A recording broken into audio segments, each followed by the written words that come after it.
What's up, everyone? Welcome to the Mission Z Empowering Change podcast. Brought to you by our sponsors, Long Island Prevention and Resilience Enrichment Program for drug abuse prevention and mental health awareness.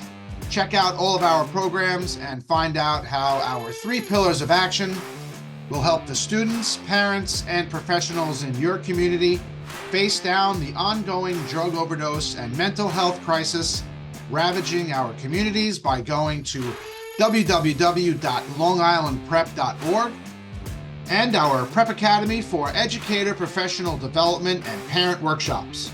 Our new digital courses delve into the ongoing issues our kids face today, including mental health awareness and drug abuse prevention strategies for teachers in the classroom and parents at home.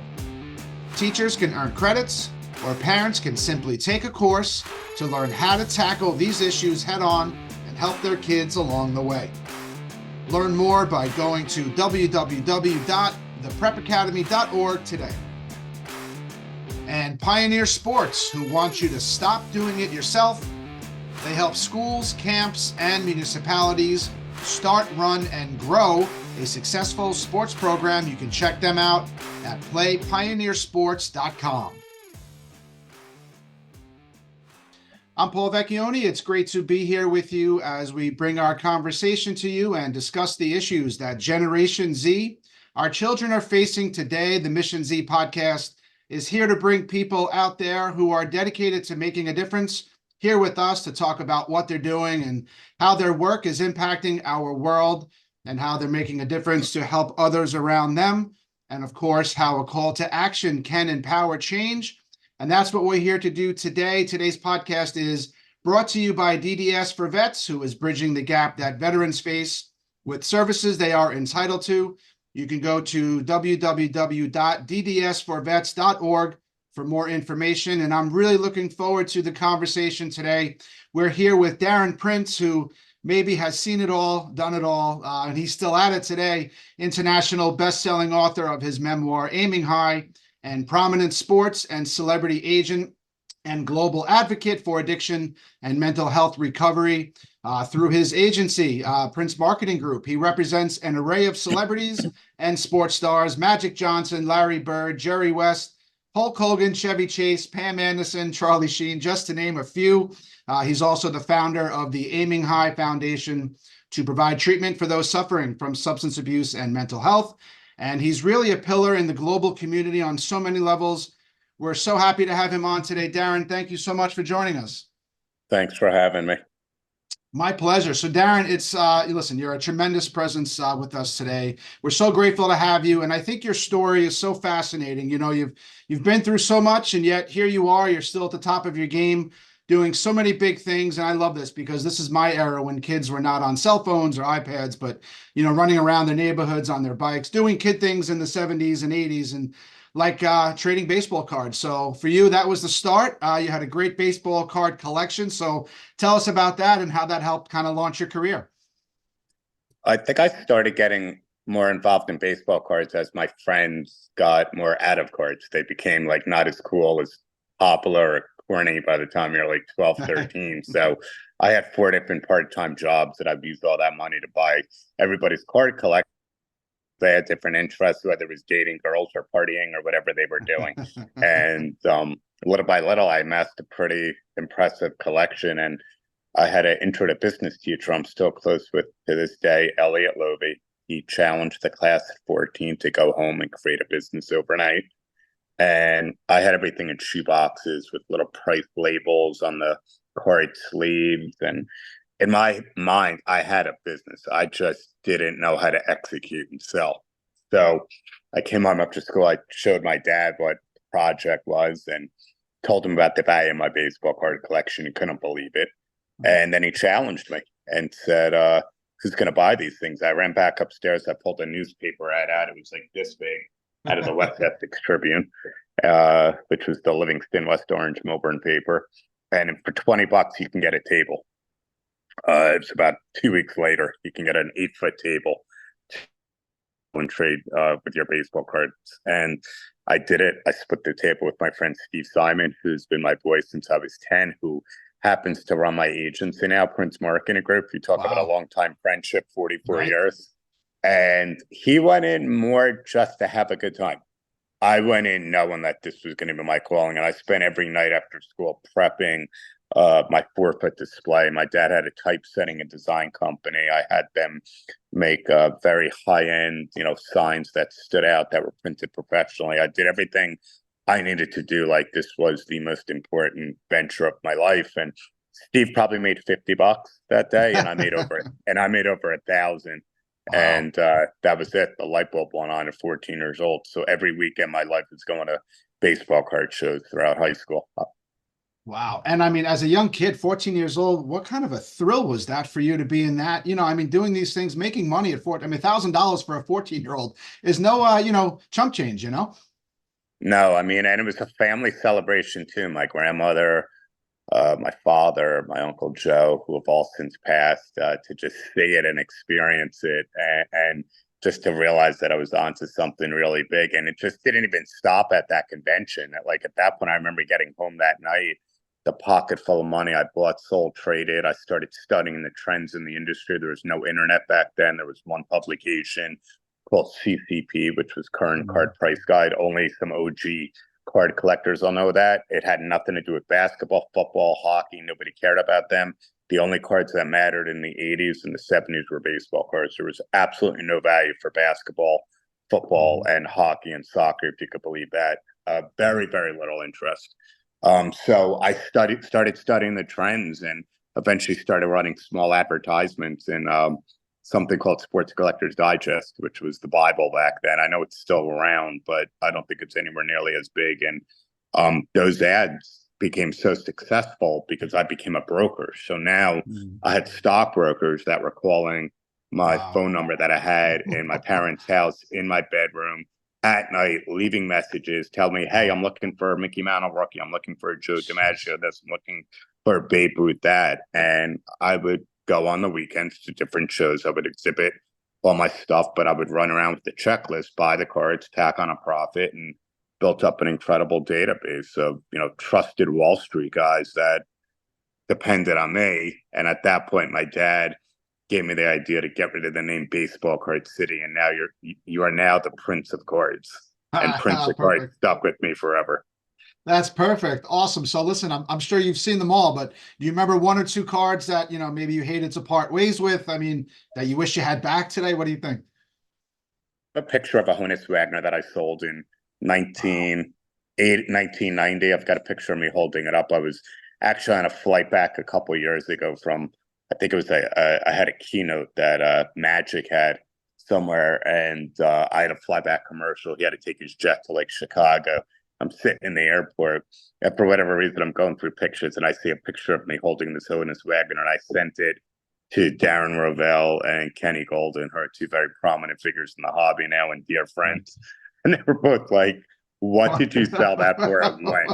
And I Right. remember picking it up for 75,000 at a show, and 2 weeks later, I was back on a plane to Houston, Texas, flipping it for 100 and a quarter. And I mean, man, I'm 20 years old. I mean, I remember my dad telling me even if 50 grand on a flip, there's fathers that do great. We're talking the late 1980s that don't make Right. 50 grand in a year. You just made it on Right. a flip.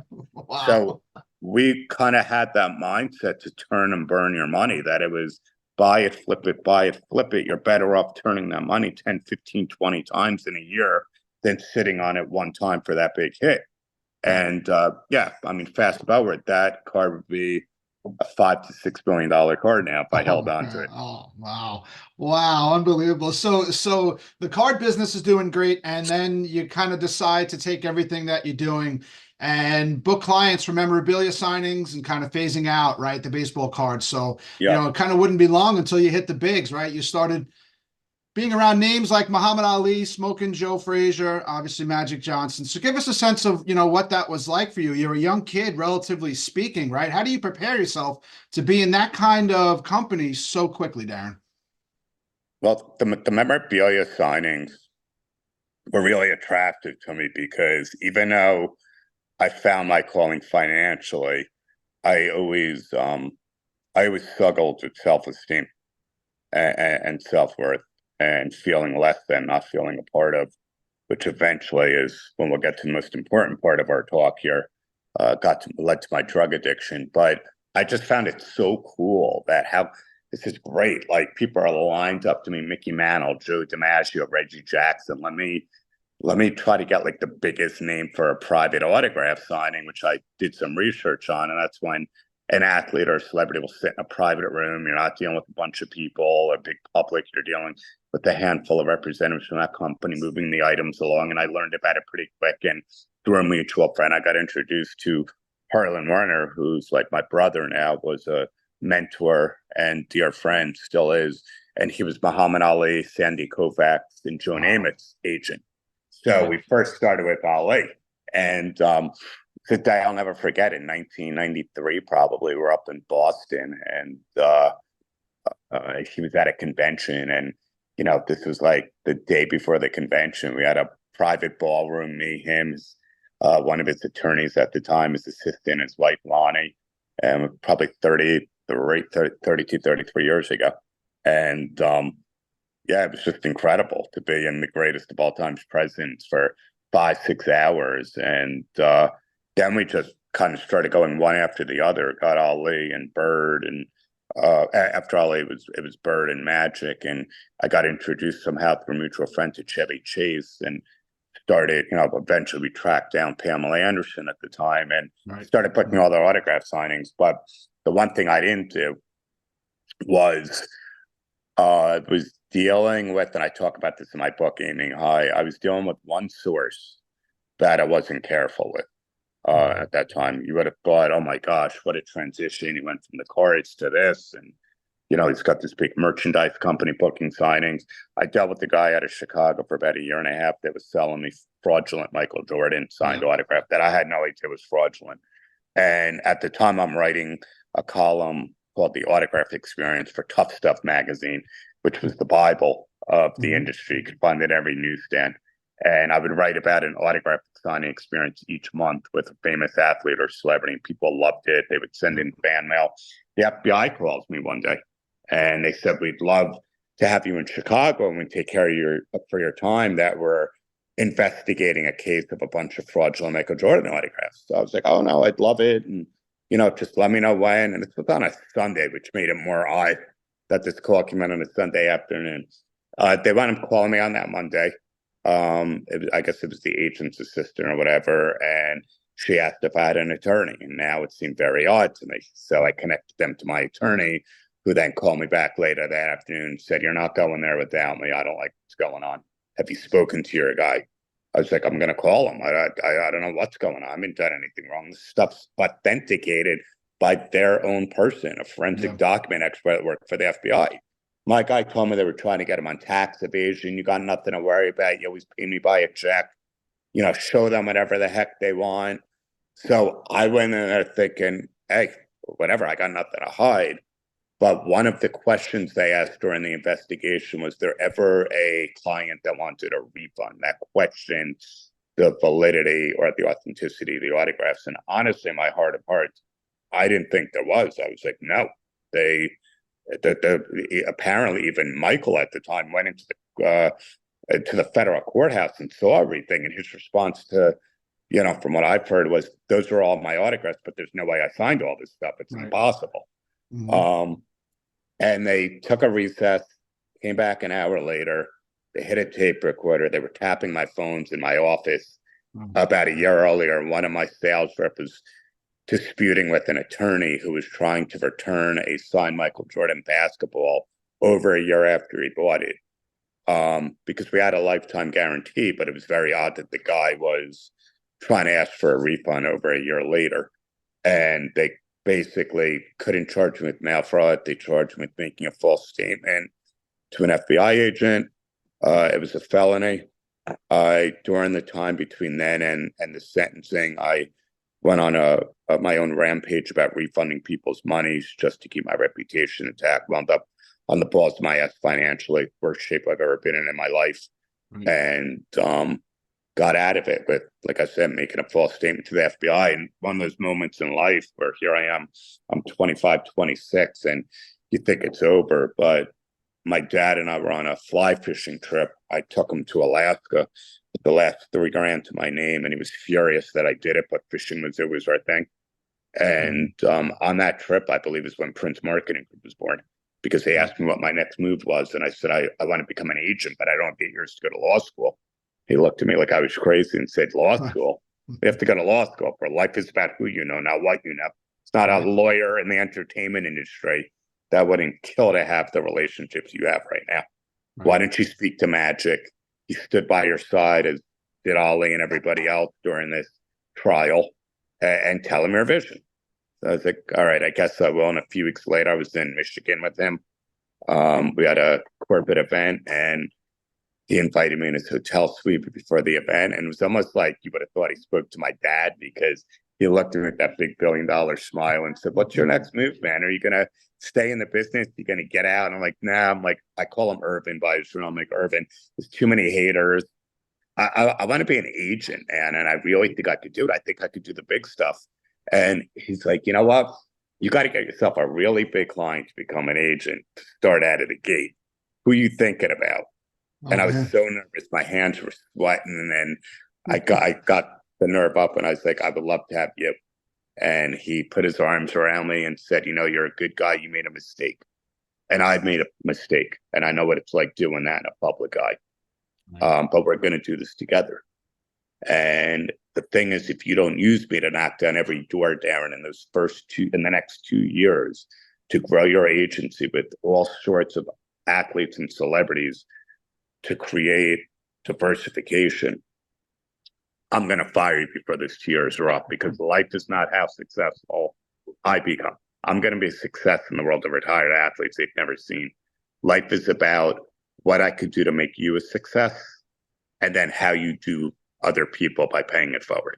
And I couldn't believe it. He was literally telling me, here I am, a 26-year-old kid on the balls of my ass financially, one of the biggest names in the world, telling me, go out and exploit him, and let's do this. Wow. I mean, what was it like to gain the trust of Magic Johnson, where you were probably at your lowest point, right? You know, as you kind of describe it in your book, but here's Magic Johnson telling you, listen, not only is it going to be all right, I'm bringing you on as my agent, right? Yep. It was just, it was such a blessing, because here I am, just broken, shattered, you know, went from the top of the top to the bottom, people, you know, talking about me, haters.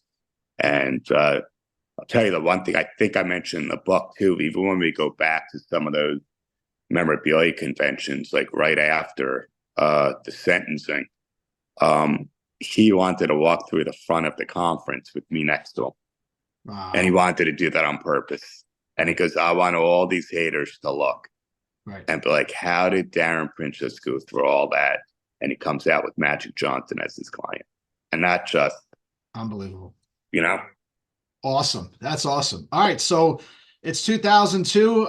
This is probably one of the biggest moments, you know, listen, as a fan of history and a fan of sports, but you're in a hotel room with Muhammad Ali and smoking Joe Frazier. I know you go through it in your book a lot. You talk about that, you know, them coming together after they're falling out with their fights and things like that. So take us into that room, take us into that dynamic, what it's like to be brokering that kind of a meeting, you know, like you said, with Ali's, you know, marketing agent, Mr. Werner, but Darren Prince is right in the middle of that. And there's the two sports icons of the century meeting in a hotel room to kind of bury the hatchet. So what is that like? Well, we were back and forth with it for about 5 years. I'd spend time with Muhammad, and he would ask about Joe once in a while. Then Joe would ask about him. And then on any given day, they would talk smack about each other. And just when we think we're close, I got him on the phone a couple of times. Harlan would be with Muhammad, and we'd call Joe. And it was close, but just never there. And then Joe would always say that he would do it once Muhammad's on his home turf in Philly, that he felt more comfortable. So the night before, this is NBA All-Star Weekend in Philly in 2002, I'm with Joe, and we're leaving an event. And it was Damon Bingham, Muhammad's godson, who was Howard Bingham, the famed photographer that was on the cover of Sports Illustrated with Ali's best friend. All three have passed, you know, Damon, Howard, and Muhammad, obviously. And then Lonnie jumped on the phone with Damon and said, we would love you, Joe, and Marvis to come to our suite tomorrow night and have dinner. Wow. And it was a little bittersweet because Harlan at the time was working with Kareem Abdul-Jabbar. He was in Las Vegas with him, and he couldn't. There's no way he could possibly make it to Philly. So Harlan goes, Darren, this is history. You got to go. There's no way. Don't pass it up. And so the nervousness and the anxiety and everything that normally kicks in with me at that point, how am I going to, cope? How am I going to deal? How am I going to be in the room with two of the greatest to ever do it in all of global sports, not just boxing, like kings of kings. And so my best thinking was to start getting Joe ready, and an hour before I go back to my hotel room and I start snorting Oxycontins and Vicodins and Percocets, because that's the only thing I know how to do to escape the life I never knew how to live sober. And I remember looking at myself in the mirror after like 15, 20 minutes and just such disappointment in my eyes that how you can't just understand what it's like to take this all in. That doesn't matter. You name any president or world leader who wouldn't want to be here in this room, and you can't be present for it. You just can't take it in. And at that point, there was just no foundation for recovery. But I had to do what I had to do to survive it. So when we get into the room, to see Muhammad with the biggest smile and Joe put his arm out and lock his back leg in and help Muhammad up. And Lonnie's like, oh my God, Joe, Muhammad has just found peace. Thank you. And Muhammad just put his head on Joe's shoulder, and I see tears running down his face. And, it was just the most incredible experience of my work career, because just to be privileged to be such a part of this, even though my mindset wasn't exactly where I wanted it to be, I think in that moment it became such a euphoria within itself that what was actually happening, that it almost brought me back into reality. This really is going down. And then, they had dinner. We had dinner. We were there for about an hour and a half. Muhammad, Joe, and Marvis grabbed hands at the end, did a prayer. And then the next day, I guess the NBA somehow caught wind that this has happened, even though I denied it. And they asked if it would be okay to sit Joe somewhat near Ali at the All-Star game. And you can see it behind me. It wasn't somewhat near him. It was right next to him. We were dead center court, sitting next to each other.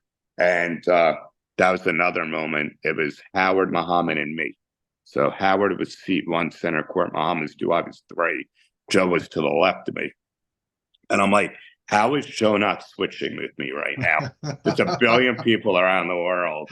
And I was like, I hope he doesn't get like cold feet, because he doesn't want people to know that him and Muhammad made up last night. Joe hits me with that elbow like about 5 minutes before the game, and he used to call me boss man. And he goes, boss man, switch seats with me. And I was like, it would be the biggest honor of my life. You got it. And when I got up and sat to my right to see Joe and Muhammad sit next to each other with their hands on top of each other, it was just magical. The entire place erupted. I mean, Kobe was there, Michael, AI. I mean, it was, Alicia Keys was blowing kisses at them, singing America the Beautiful. Diddy came over. He had his son Justin with him, who's now, much older. Britney Spears was sitting the other end court side with Justin Timberlake. That's how long ago it was. Wow. And now, everybody just knew what was going on. These two kings took over the biggest show in basketball. Unbelievable. I mean, that has to be the highlight, if not the highlight, one of the highlights of your career, right, Darren? Yep. Yeah, there's nothing that'll ever come close to that. That's unbelievable. Nothing. And you know what? I'm okay with that. Everything else is house money at this point.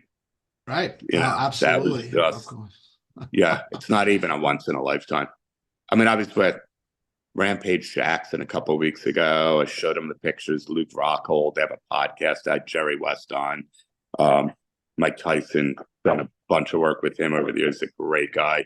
He always goes nuts when I show him the pictures with Dolly and Frazier. I was with Magic at a convention maybe 4 years ago, and Bones Jones was there. And I asked him, was he an Ali or Frazier guy? Because I was a Frazier guy, bro.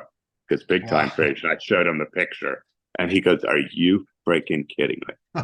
How in the hell did Right. this happen and we don't know about it?" I mean, no matter who it is, their eyes and their jaws drop when I tell them what was said in that room, how they feel about each other. It's a privilege of a lifetime. And I think the hardest part, I said this on Jay Shetty, who's a good friend on his podcast, is looking back at it, realizing that these two men, these two giants, love and respected Darren more than Darren Prince ever loved and respected himself.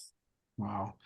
And you know, Darren, I know you mentioned the drug use. So I love what you do in your book because it's really like two captivating stories at the same time. You know, you're growing this successful business, but you're also battling a lifelong, addiction to drugs and alcohol. And just knowing what we know about addiction, you kind of beat the odds in a sense, right? I mean, you're doing both at the same time. Did you ever wonder how the heck were you able to, do what you did as this agent, but also battling the addiction at the same time, Well, I mean, I really knew no other way, because if you think back to it, like even as a teenager, when I started smoking weed, and I would lay my ads out for my baseball card business, and once in a while my dad or mom would smell something in the garage and they'd flip the F out, obviously, and I would deny it. A couple times they caught me, but at that point I'm 17, 18 years old. I moved out, got my own place, and my justification to my dad, may he rest in peace, was, hey, Walt Disney created Disney World high on LSD. Let me run my business the way I want to run it, because I get a lot more creative with my ads that generate a lot more income than other people. And come on, what father wants to hear that? He would sit there and say, it's got nothing to do with that. He goes, you just don't love yourself enough. One day you'll look in the mirror and realize that you got to figure out what's going on within you. And he couldn't have been more right. Couldn't have been more right. Wow. And you really do kind of go into detail about what the drugs meant to you at the time. I mean, you were a kid growing up with, learning disability, and your first kind of go at it at summer camp with the Demerol, and like all the things that you kind of chronicle in your story in your book, the way it made you kind of feel like Superman. But did you ever think you could become, and it sounds counterintuitive to your message, right? But I mean, would you have been able to become this awesome super agent and everything you're doing today without the drugs back then? Because they did give you this false sense of confidence and like you said, make you feel like Superman. Well, I got to be careful when I do a lot of public speaking around the world and speak to high school kids, because that comes up often. But the truth is, I had several overdoses. I shouldn't be alive today. I had tax problems because I wasn't paying attention to the millions of dollars that was coming in. I had a lot of missed opportunities. I was at events where I'd fall asleep on the floor in the bathroom and humiliate myself, but because of the love and the trust I had from my celebrity clients and some of their heads of security and bodyguards, nobody found out about it. So you don't get free passes like that. The reason I got them is I might have been a sick person, but I wasn't a bad person. So don't think that you can live the way Darren Prince lived and get to the top of the top and put it all behind you and be okay with it, because you won't. You will not beat the odds with fentanyl and all the stuff that's out there nowadays, because I would certainly be 6 feet under if fentanyl was around when I was using. Right. Wow. And listen, the psychology of drug addiction makes a lot of sense. It's much easier, to numb the feelings of emptiness, right, and anguish, with drugs than it is to kind of deal with them head on. But you have this buddy. Alcohol. We don't get addicted. I said it on my 12-step meeting last night. We get addicted to the drugs and the alcohol. We get addicted to the escape from the noise in our head of who we don't want to be, of who we don't have the courage, the strength, and the ability to take that action to create that psychic change. And it's a lot easier staying in a place of numbing, staying in a place of not feeling, staying in a place of not thinking. And it gets you absolutely nowhere. Just worse and worse and worse and worse and worse until it's near impossible to get out. I just happened to be one of the few lucky ones that had a God moment on July 2nd, 2008 that changed my life forever. Yeah. Yeah. So I definitely wanted to ask you about that. Listen, you had this budding business, like we said, it was lucrative, it was exciting, but it wasn't enough for you at that time, Darren. Why do you think that was? Well, I was living imposter syndrome, I had a hole in my soul.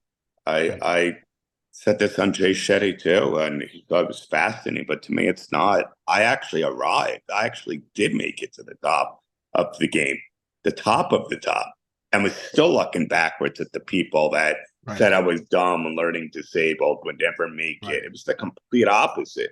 Normally, people are looking, flipping on the double bird or getting rid. I was holding on to that inner broken child, that inner broken teenager that needed everything to look perfect on the surface in an Mhm. external space without doing any of the internal work. Right. And none of that really started until I found recovery on.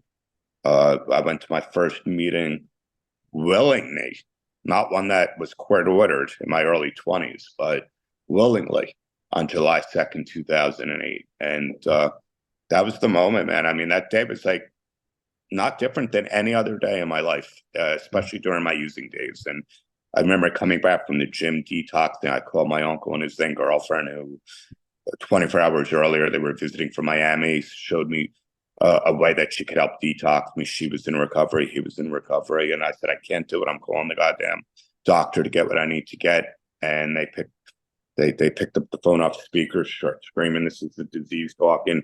You have to get to a damn 12-step meeting, put your hands up, bury your ego, and tell these people you're sick and suffering." And I said, "There's no way. I've been to this stupid meetings when I was 21. These people can't identify with my life." I hung up the phone, ran in the bathroom, and was looking for some non-narcotic anxiety pills as my then wife was banging on the door, hysterically crying because she was part of an overdose 6 months earlier in Las Vegas and Mhm. didn't want to deal with it again.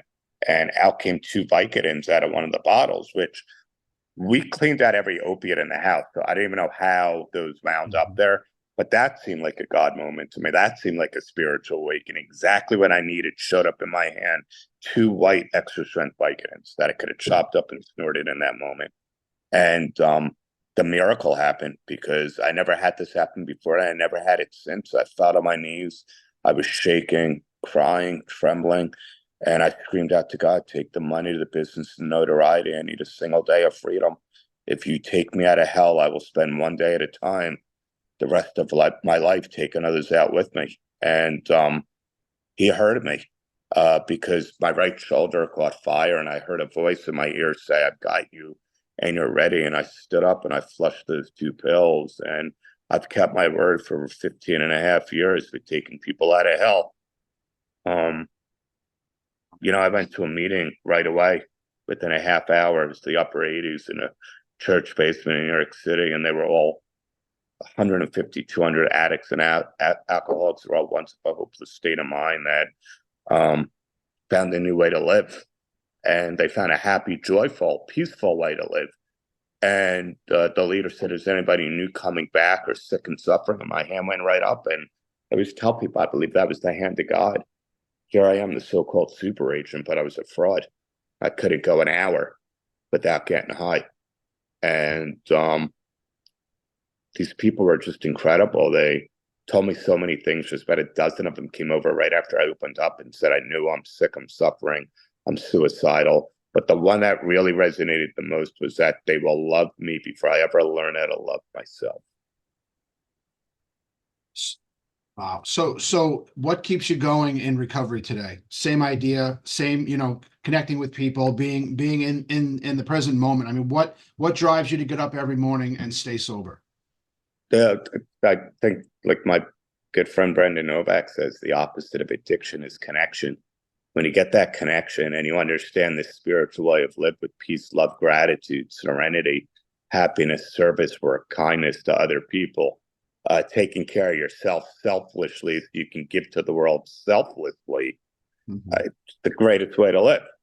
Right. It's the greatest way to live. And it's all about laws of attraction, words of affirmation.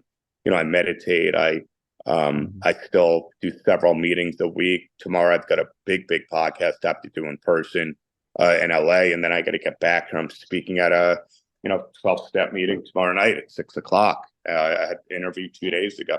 This is what brings me joy and happiness in my life. This is what gave me um, that self love where I could look in the mirror and know that God made everything happen the exact way it was meant to happen, to put me on the path of, being in the forefront of this recovery movement. And I don't have kids, but I believe he and I came up with the deal that day, July 2nd, 2008, that you might not have kids, but you're going to save a lot of mommy and daddy's kids Right. with where I'm taking you.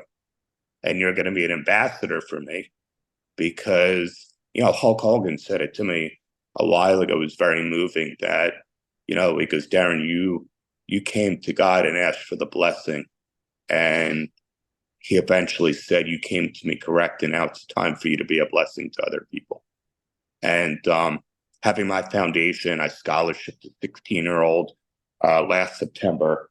We put the card in the handwritten letter up there from her mom and her. It was her second or third fentanyl overdose. She's now 6 months sober, doing better than ever, helping other teens. There's no better feeling in the world than that, period. Period. I could lose the business in this beautiful place I live in, Brentwood, tomorrow, but that act of service and doing esteemable acts has given me that self-esteem that I was always looking for, and that's given me a life of fulfillment that some of the most successful people in the world will never understand that feeling. They're so caught up with the private jets and the cars and the houses and the mansions. It doesn't make you happy. Right. Means Stuff does nothing. not make you happy. Mhm. Stuff is nice. Paying bills and not having stress is great. But, when I officially retire, my life's going to be about taking care of way more people than I have the ability to now, way more charities, organizations. Like, when you're blessed with success, that's what you're meant to do. It's not always about you and your family.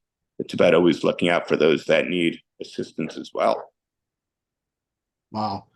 That's incredible, Darren. I think you and I share a mutual friend with Steve Costello, and he's kind of helped guide me through some of these things that I'm trying to do over here, with my business that has the same kind of undertones as what you're talking about, helping people get to a better place, stay away from drugs and alcohol and things like that. So Steve actually told me a lot about your dad.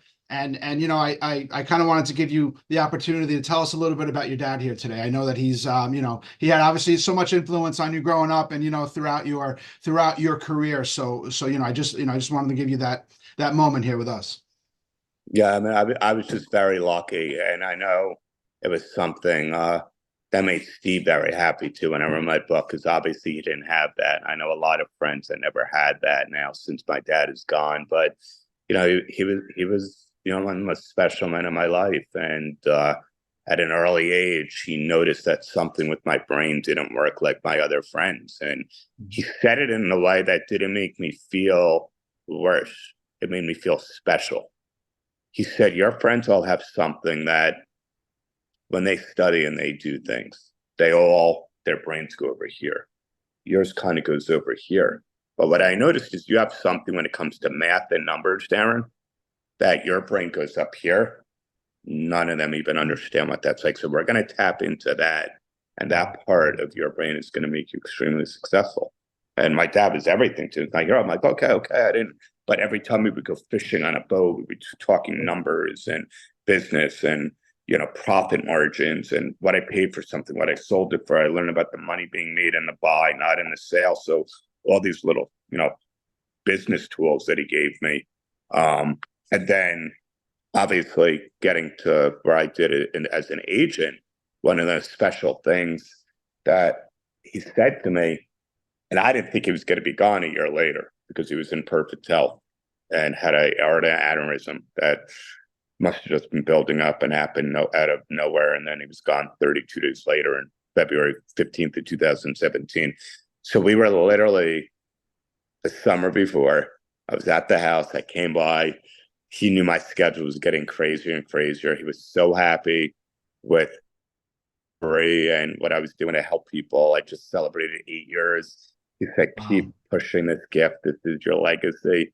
It's the most important thing in your life. And I remember thinking, how great is it that he had a sober son for over 8 years now? And what a beautiful thing. And he put his hand on my shoulder and he said to me, maybe one day you'll be a father to understand the amazing feeling that when the teacher becomes the student. Right. And that's what you've done now with what you built with Prince Marketing Group, because your Uncle Joe, your Grandma Rose, I remember went down, he goes, their heads would be spinning if they have any idea what you built from a small little baseball card company. Right. Wow. And that's just incredible. Wow. All right, let's just take a quick break to hear from the people who make the Mission Z podcast possible. Sponsors for the Mission Z podcast are Long Island Prevention and Resilience Enrichment Program. Working directly with schools, Long Island Prep has created a 3 pillars of action plan to provide drug abuse prevention education for kids in schools, community awareness and professional development for educators, parents, and professionals in our communities, and new early identification and intervention technology for crisis intervention teams in schools and parents at home. Learn more about Long Island Prep and the 3 pillars of action by visiting our website, www.longislandprep.org, and of course, our Prep Academy for educator professional development and parent workshops. Our new digital courses delve into the ongoing issues our kids are facing today. Teachers can earn credits, or parents can simply take a course to learn how to tackle these issues head on and help their kids along the way. Learn more by going to www.theprepacademy.org today. Pioneer Sports, who want you to stop doing it yourself. They help schools, camps, and municipalities start, run, and grow a successful sports program. You can check them out at playpioneersports.com.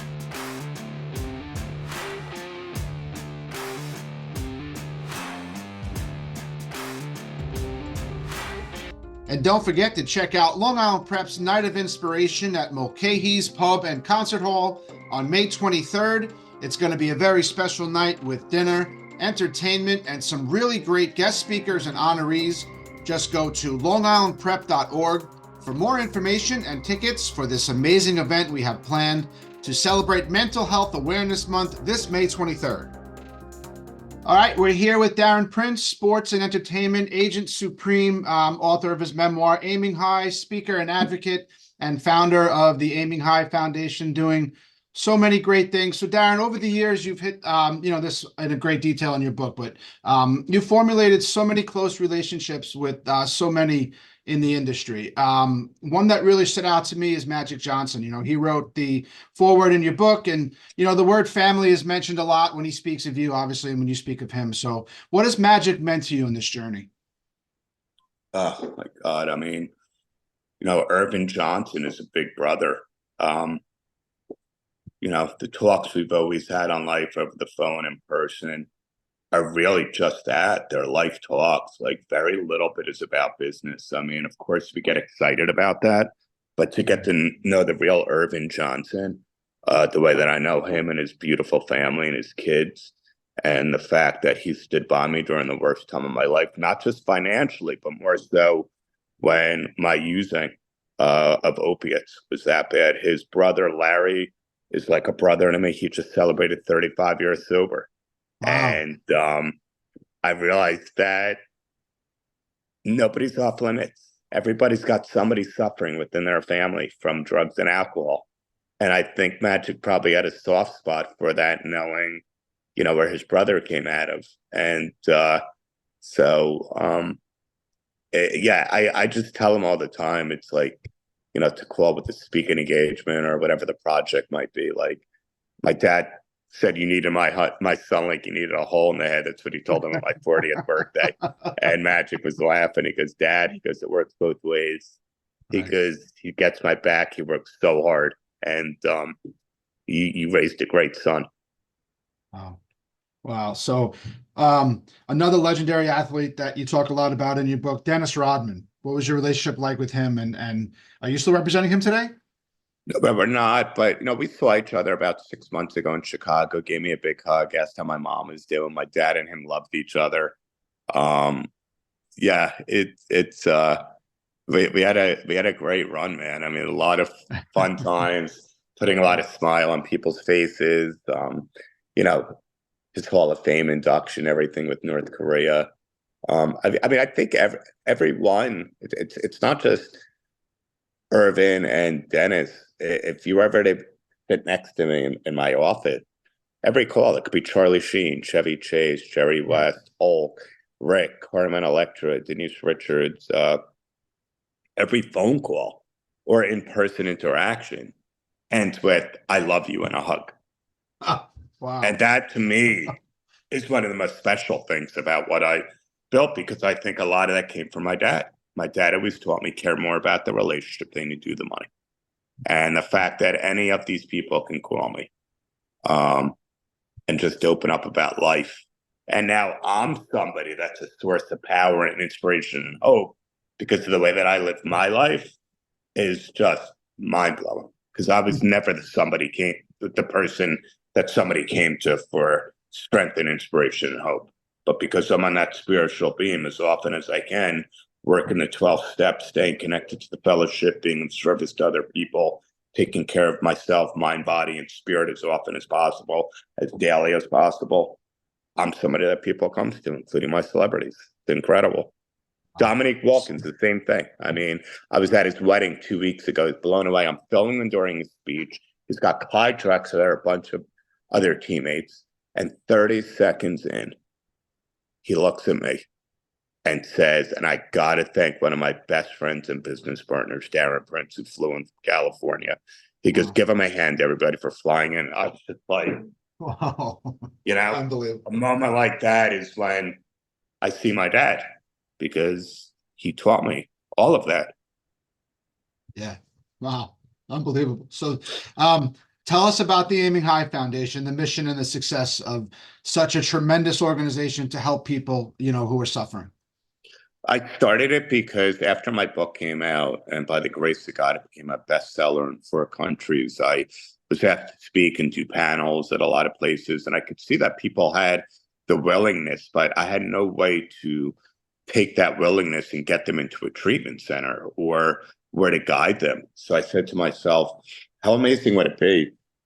Fortunately, PMG, Prince Mark, was successful enough. I don't need the money from speaking engagements. Maybe I can get contributions and donations and use those resources, where if somebody was to come over to me at the end of a keynote and I could see the look of desperation, I could say, "If you're ready, go home, pack your bags. We're getting you on an airplane late tonight to so-and-so to get you the life that you deserve. And we're going to scholarship you and cover the entire Wow. expense." And so that's how it got started. Wow, that is just incredible. And we're doing a lot of similar things. I mean, not obviously on the level you're doing them, over here at Long Island Prep, but how many people you think are affected? Look, it strikes me the crisis going on across the country today, and really, you got sober before things got real bad in this country. But you know what? To people who are suffering and who are enduring these things, it's a battle every single day. So what are you seeing as you travel around the country and around the world, in terms of the mental health crisis, and the obviously the drug overdose crisis? I mean, it's definitely gotten worse than it's ever been. I mean, when I was when Trump was in office, he was an old friend of mine from the Celebrity Apprentice days. We did business together. Phenomenal guy, by the way, in my opinion. Always contributed to my charities. Super, super loyal. Um, you know, and so I'll never forget those moments, that I had with him during a few years. And so I would just tell them, I told Kellyanne Conway and Governor Chris Christie that I think the biggest issue with this crisis with the youth is there's not enough education in school about self-worth and self-esteem. Mhm. And that needs to be a bigger pressing issue, where if the so-called geeky kids and the nerdy ones and the jocks and the all the cliques and this group and that group can be in one group and talk about the way that they're feeling on any given day openly and honestly, that they can connect to guidance counselors and teachers and amongst each other, and everything that's being caused by social media, they would change an entire generation. That's your answer. Because like I said to you earlier, we don't get addicted to the drugs and alcohol. We get addicted to the escape of Yep. feeling less than, of not feeling good enough. Mhm. Nobody gets addicted to the substance. It's a big misconception. It's because most people aren't just addicted to one thing. It could go from this to that to this, because anything that takes us out of sense of self, we want more of it. Instant gratification. Right. Right. I couldn't agree more. So, all right, some quick hits here. I pulled some anecdotes from your book that, if you wouldn't mind just commenting on a couple of things here. So, we discover the best of ourselves when life gets hard. That's one of my favorites. I mean, I Love say it. it all the time. I don't learn anything. Right now, I'm in a good phase. The past couple of weeks have been rock solid, knock on wood, and business is flowing. There's a lot of new opportunities coming in, but it's one thing I also learned from my dad. Like, when life is bad, just remember this too shall pass. But also, when life is good, remember this too shall pass. So Right. don't get too used to it. I don't learn anything when life is good, Easy. when life Right. is flowing in the right direction. I just don't. And I've had many a trial of tribulations, from health issues, surgeries. I lost Ollie and Fraser in recovery, lost my father, my uncle Stu, lost a couple of dear friends. One went out to this disease. I've had relationship breakups, broken engagement.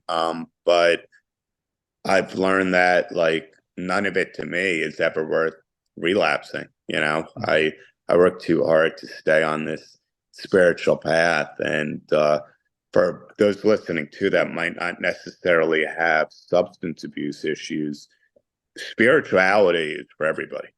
I often say, like, say what you mean what you say, and don't say and mean.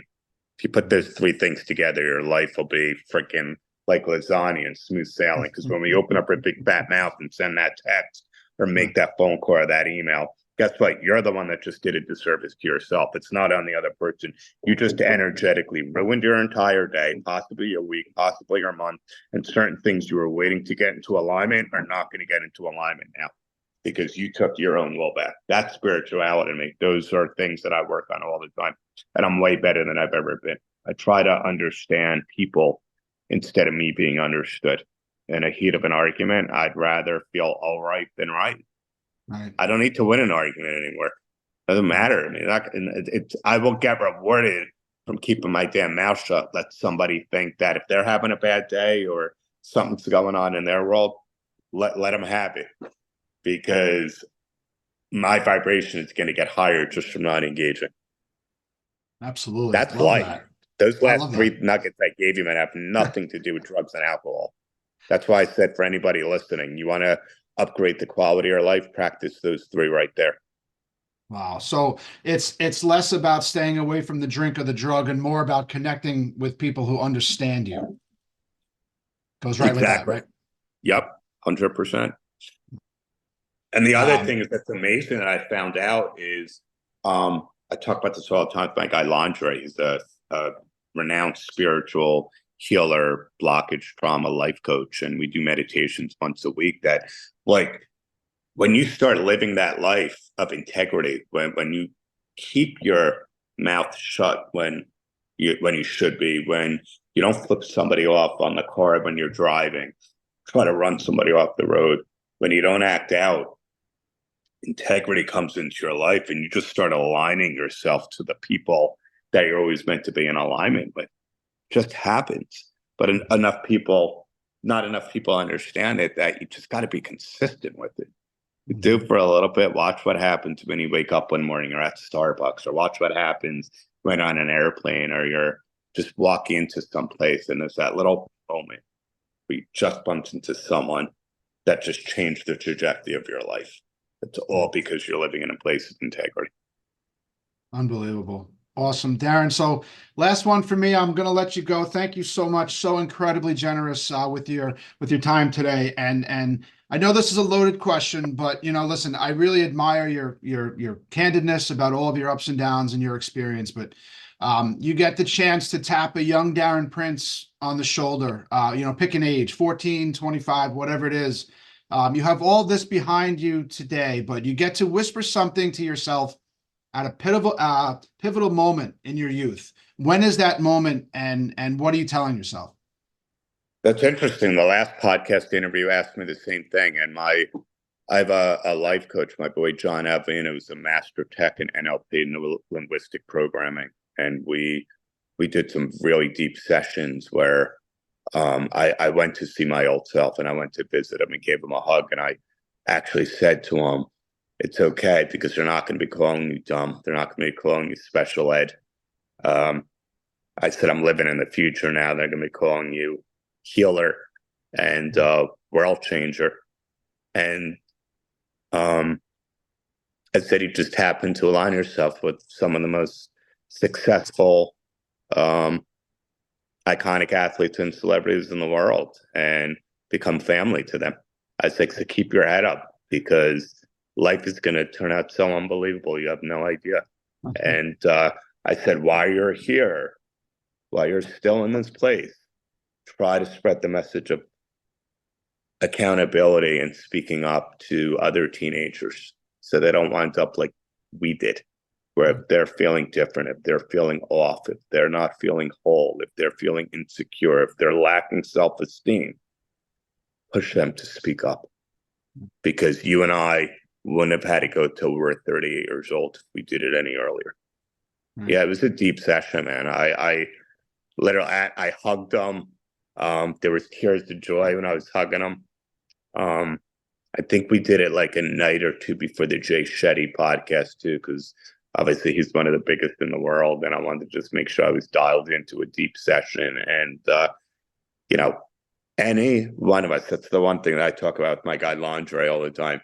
Any issues, character defects that we have, we're all grown children that you have to look back into our childhood, good trauma and bad trauma, and character defects, behavioral patterns, ways of acting out, doing good, doing bad, all comes from our childhood. Absolutely. Wow. Incredible. All right, Darren Prince, we will include all of your information for anyone who doesn't already know when we publish the podcast, but we really appreciate you coming on and sharing your experience with us today. I have tremendous respect for you and your candidness and you sharing your story and trying to help, other people struggling. Listen, I can't thank you enough, Darren. Thank you. Thanks for having me, man. I hope I think we're going to get to a few people, Paul, Absolutely. I would absolutely love that. Listen, you are an inspiration. Keep it up, bro. Thank you so much. Thank you. And today's podcast is brought to you by DDS for Vets, who is bridging the gap that veterans face today with the services that they are entitled to. Just go to www.ddsforvets.org.